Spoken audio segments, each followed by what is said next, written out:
Hey, what's up everybody? Welcome back. I wanted to do basically an update to a video that I did earlier. I think it was titled like How I'm Climbing Out of Elo Hell. Basically, it's just kind of a place for me to journal my thoughts. I'm trying to improve and get better at Deadlock. It has been about 2 weeks, so I just kind of wanted to do another quick update. As of right now, the rank that we are now at is Arcanist 2. In that first video that I made, I was Secret 3. And as much as I would like to attribute this to just incredible growth that I've had over the past 2 weeks, really, I think everybody's ranks were adjusted a little bit.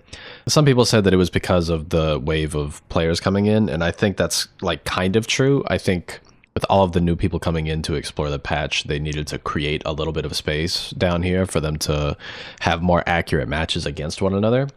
So I think that I'm feeling good about my play. I'm feeling pretty proud of the progress that I'm making. But yeah, I don't think this is necessarily because of me. I think this is just a consequence of the ranks updating. As for what's been going on with my matches lately, of course, Rim just came out. I had to explore Rim a little bit. And I've also been in the mood. I've just been curious to try out a little bit of Pocket.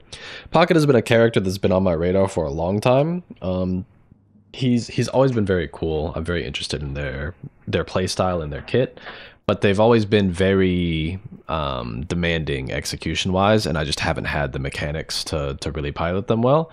In fact, if you go and look at my win rate, it's abysmal because I think like 10 of these were like matches really early on. Like I'm talking about like early last year, where I just tanked and just did nothing. So now that I've been playing a lot more, I'm feeling a little bit more confident that I'm playing this character decently well. I think I counted earlier and I've got like 11 recent matches on Pocket and I won like 6 of them, which is technically positive. It's not like the most brilliant thing in the world, but they're cool. They're really fun to play. Beyond that, like I said, Rim just came out, and Rim was really interesting. I want to try all these new characters as they're coming out and just kind of get a feel for them. I think Rim is an interesting addition to the game.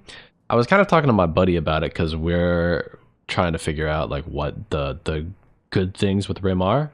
I think, and I talked about this in the video that I made for him. Some of the really strong stuff is just like this 3 that he's able to toss out and be able to steal centers away from the enemy team very, very early on. I think that is super, super good. Naturally, like, you tend to, like, your mind kind of gravitates towards green items when you're playing this kind of, like, support healer type thing. But I was mentioning to my buddy that, like, because you spend so much of the team fights, like, attached to a hero, you kind of don't need like a bunch of survivability on him because you like most of the fights you don't have a body that they can really attack. You're attached to somebody else. And so since a lot of your healing is going to come from like the spirit scaling that you have on your 2 anyway, having a bunch of purple items is like kind of good, you know? So I think I'm still kind of feeling out what's good, but you know, since you're attached to people and you're still able to use your active items, I think like Torment Pulse is kind of sneaky because you are usually on somebody that is closer up in the fight anyway, so you're able to sort of like sometimes stack Torment Pulse on top of the Torment Pulse that they've already got going on. But I've been liking things like Vortex Web, I've been liking Curse. I haven't tried it yet, but Arctic Blast is maybe something to consider here. Knockdown, Silencing Wave. These kinds of like active items that you can use to be disruptive to the enemy team while also just being attached to somebody, I think are things that are really, really good on this hero. And speccing into the pillow, making it powerful and being able to toss it out is also pretty good. It hits like a ton of bricks sometimes. But one of the things that I was thinking about and that I wanted to try to improve on was like sort of bigger picture thoughts. And what I mean by that is like coming into a match and looking at the heroes on my team and looking at the heroes on the enemy team and adjusting my play patterns and the build that I do based off of what I see. And just trying to be really engaged in that way. Because I think I've gotten to a point where I'm following builds pretty well. I feel like I'm positioning and I'm leveraging my hero decently well. And I'm buying like defensive items to help me deal with some of the problems and to mitigate some of the damage that is specifically going to be coming from the enemy team. But now I want to kind of like put it all together. Like if I'm playing a character that's kind of flexible, like, you know, Shiv is one of my main characters that I play a lot. If I'm playing a character like Shiv and I happen to see that we've already got a bunch of gun damage on my team, maybe I can skip like getting my 4.8k gun spike and just lean more into spirit to, you know, try to fulfill that need. You know, if I'm seeing like a Victor or a Geist or something like that on the enemy team, or like things that I have to try to mitigate the healing, then I'll try to focus on getting anti-heal for those things before trying to challenge those types of things. And so what I decided to do that I think, you know, it's early on, but I already think it's helping me quite a lot, is I've just got a handy dandy spreadsheet here. And it's really simple. It's just match ID, character, the result of the match.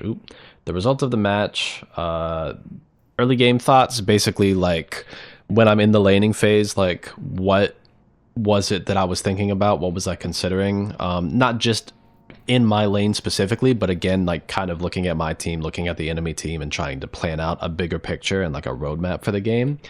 And then the post-match thoughts, which is like, okay, this was your plan coming in. How did that actually pan out? Is there things that you would have adjusted or done differently? And then just a picture of the scoreboard after the fact.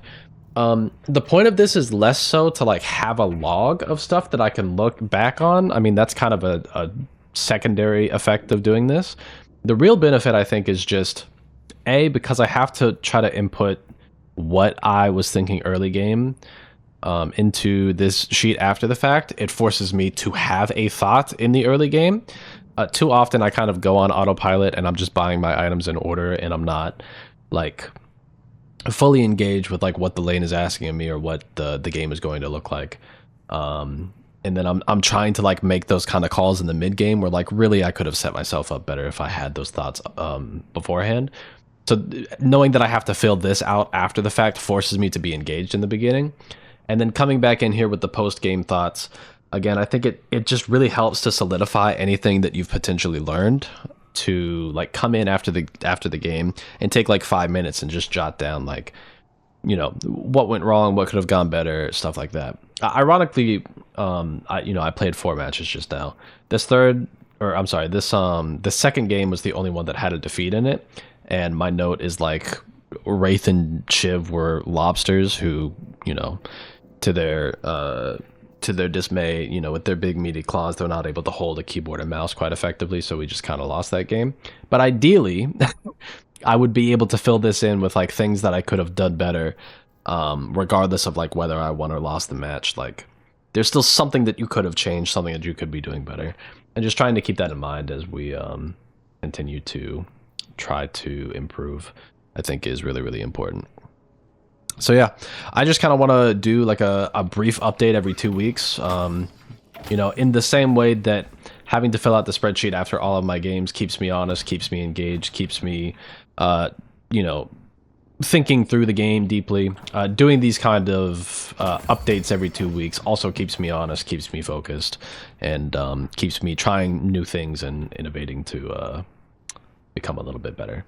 My goal overall, I would personally like to hit Oracle. I've got a buddy who's up here already.